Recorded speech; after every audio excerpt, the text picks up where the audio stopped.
么特斯拉的话，它的这个发展历程的话，我们简单的来聊一聊。埃隆·马斯克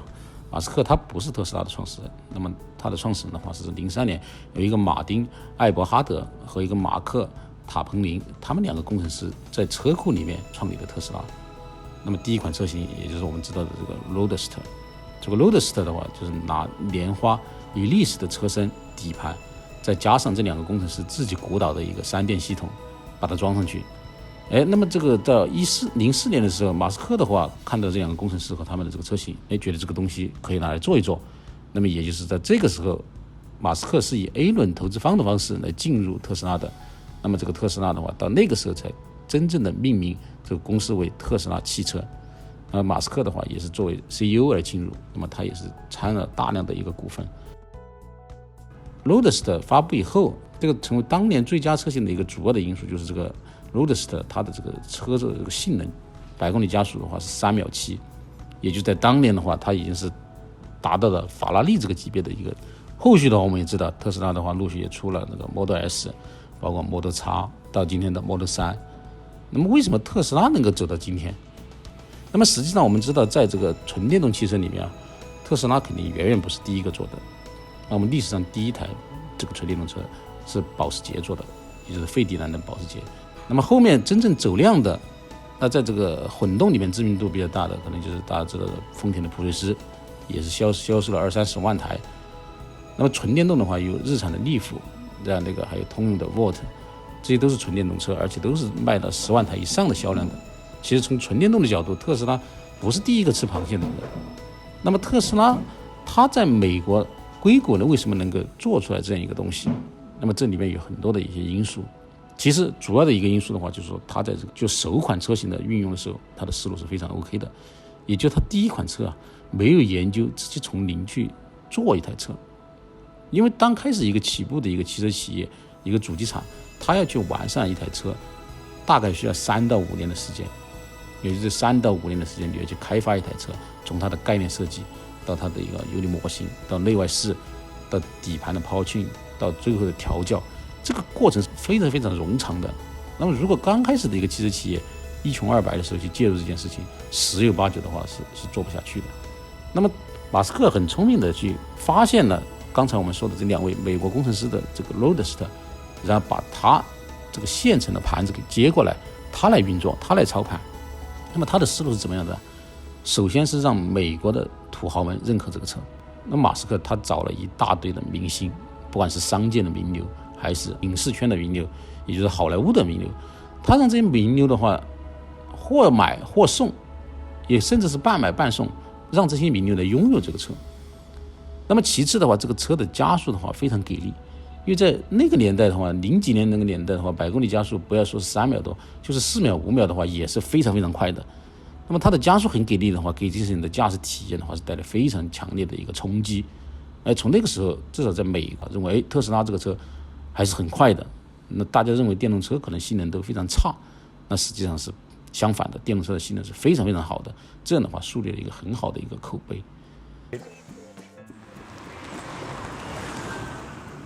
那么真正难在哪儿呢？难在它的第2款车型。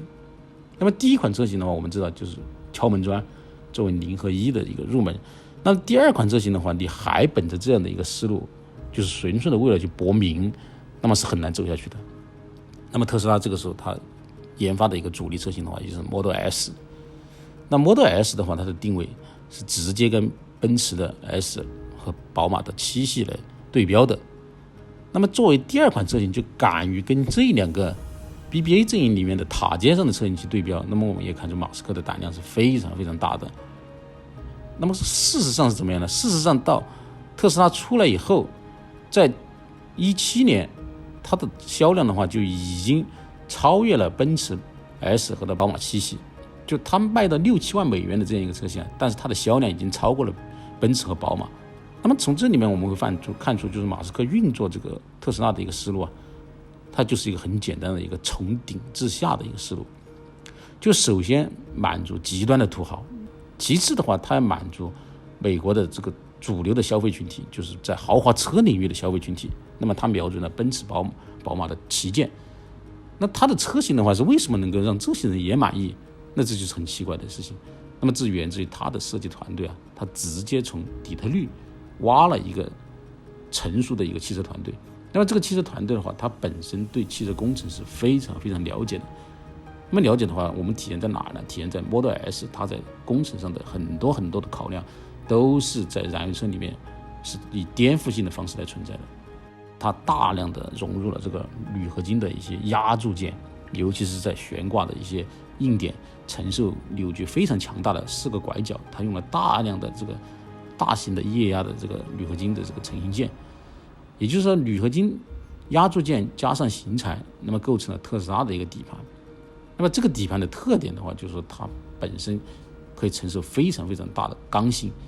同时的话，它所容纳的这个腔体啊，它在地板上形成这个腔体，那么是天然的一个放置电池的一个位置。那么在这个骨架上的话，特斯拉就考虑了，就是说我的车，首先我是一个追求极端性能的车，那我肯定有非常非常低的重心。那么毫无疑问，我把电池放在底盘上。那么其次的话，它达到这个轻量化的话，它也采用了全铝的工艺，就是车身的覆盖件，就是车身的外壳也是基于铝合金来冲压的这个工艺。那么可以看出，从第一款这个它的走量的车啊，特斯拉就是下了血本的，就全铝。那么在那个年代敢做全铝的，我们知道也就是奥迪的 A8 和那个捷豹的 XJ。那么这样的车起步都是100万以上的。那么特斯拉从第一款车量产走量的时候，他就敢于去操作这个全铝的工艺，那可见它还是有很大的魄力的。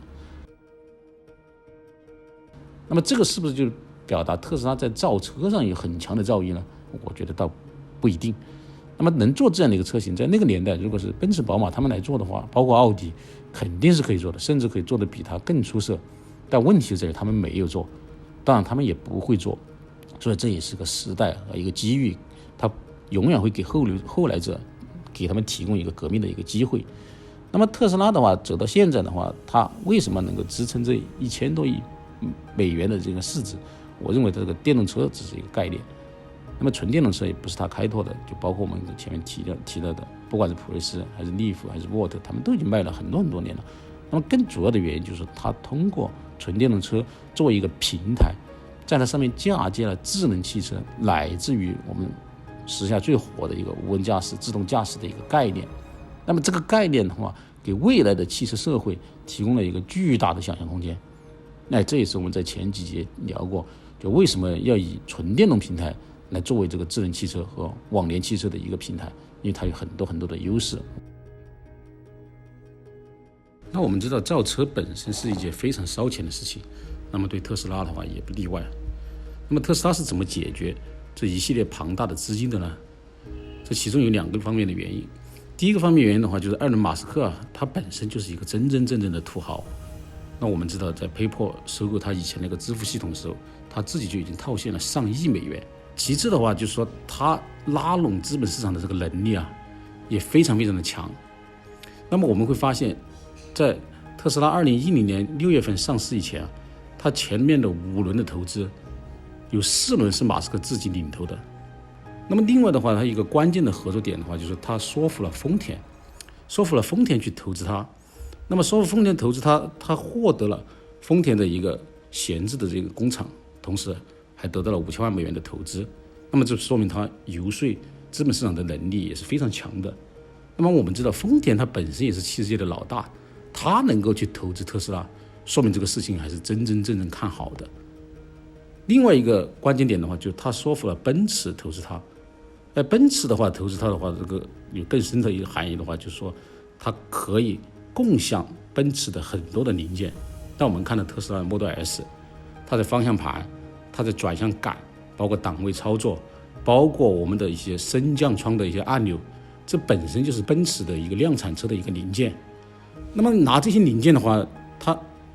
回避了很多特斯拉初期会面临的一大堆的一些开模的工程量。也就是说，这些小件它本身的成本很低，但是它开模的这个模具的成本是非常非常高的。那么它直接就采购奔驰的这个零部件，这与奔驰投资特斯拉有直接的关系。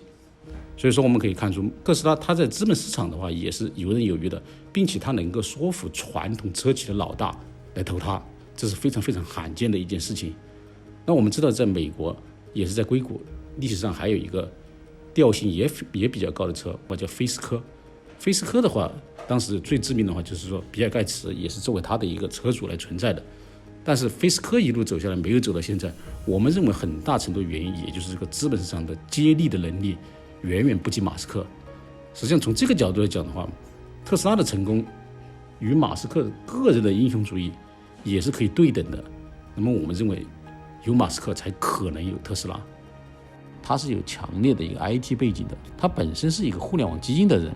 那么在这个 IT 基因的人，他来做汽车的时候，他会把更多的网联的技术，包括电子的技术、软件的技术融入到这个特斯拉里面。然后我们传统的车企 BBA， 它可能在汽车工程非常擅长，但它真正的要去做网联化、做智能化的时候，它也会出现它自身的瓶颈。那么在汽车更多的以一个硬件、一个平台往下面去推演、去演变的时候，你在机械工程、在机械加工上面的优势，慢慢的就被这个时代所淡化。但汽车的一些新特征，比如网联化，比如它的一些互联网驾驶，这些它的一些特征的话，就会越来越强化。那在这个时候，我们就会发现，特斯拉的在底层的硬件，就包括车身、底盘、悬挂，包括3电，它都是自己做的。那包括车身的软件，也就是自己车身自带的操作系统，包括车的整个系统的云的一个支撑，包括互联网驾驶的数据，它整个体系都是它独有的。其实从这个角度来讲的话，特斯拉是一个高度相似于苹果这样的一个公司的。所以为什么我们说美国人他的创新的话都是颠覆式的创新？因为它是带体系的，它不是瞄准一个产品去创新，而是瞄准一个体系。我不仅要造世界上没有的电动车，我还要造整个电动车的生态。那也就是他把平台、把云、把用户全部都已经抓在手里面，这也是特斯拉给资本市场提供了一个巨大想象空间的一个原因。所以说，特斯拉毫无疑问，我们认为它是一个伟大的企业，它支撑1万亿人民币的市值完全不